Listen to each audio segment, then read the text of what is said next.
మైన దేవుని పిల్లలారా, ప్రభువైన యేసుక్రీస్తు వారి పేరట ప్రతి ఒక్కరికి శుభాభివందనాలు తెలియచేస్తా ఉన్నాను. ఈ ఉదయకాలం పరిశుద్ధ గ్రంథము నుండి దేవుని వాక్యాన్ని చదువుకుందాము. మార్కు వార్త 5వ అధ్యాయము 19వ వచనాన్ని చదువుతున్నాను. ఆయన వానికి సెలవీయక, నీవు నీ ఇంటి వారి యొద్దకు వెళ్ళి ప్రభువు నీ యందు కనికరపడి నీకు చేసిన కార్యములన్నిటినీ వారికి తెలియజెప్పమనెను. దేవుడు తన మాటలు మనందరి కొరకు దీవించునుగాక. ఆమేన్. ప్రియమైన దేవుని పిల్లలారా, ఈ లోకంలో ప్రభువారు చేసే అద్భుతాలు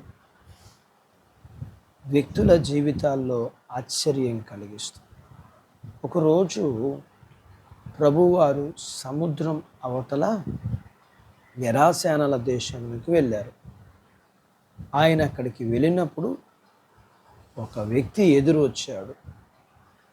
అతడు దయ్యం పట్టినవాడు. అతను సమాధుల్లో ఉండేవాడు. ఎందుకనంటే అతన్ని బంధించి సంకెళ్లతో త్రాళ్ళతో బంధించి ఉంచడం సాధ్యం కాలేదు. వాటిని ముక్కలు ముక్కలుగా చేసి వాటిని తెంపుకుని ఇంటి నుంచి పారిపోయి సమాధుల్లో నివాసం చేసి రాళ్లతో తనను తాను కొట్టుకుని కనబడే వారిని కొడుతూ గాయపరుస్తూ ఉండేవాడు. అయితే ప్రభువారు అతను ఒక్కడి కోసమే అక్కడికి వెళ్ళారు. అయితే అతడు ప్రభువును చూచి పరిగెత్తుకుని వచ్చి ఆయనకు నమస్కారం చేసి, నాతో నీకేం పని, నన్ను బాధించవద్దు అని దేవుడి పేరట ప్రమాణం చేశాడు. ప్రభువారు అతన్ని విడిచిపో అని దయ్యంతో అన్నారు.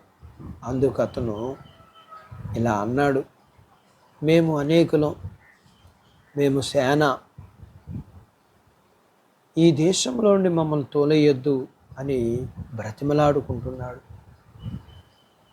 ఆ దేశంలో కొండ మీద పందులు మేపబడుతున్నాయి, వాటిల్లోకి వెళ్తాము, మీరు ఆజ్ఞ ఇవ్వండి అని అడగగా ఆయన సరే అన్నారు. ఆ దయ్యాలు ఆ పందులు మందలోకి వెళ్ళాయి.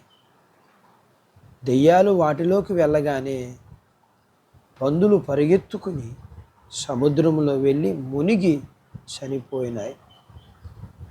దయ్యాలు పోయిన వ్యక్తి బాగుపడి బట్టలు కట్టుకుని ప్రభువు వారి దగ్గర కూర్చున్నాడు.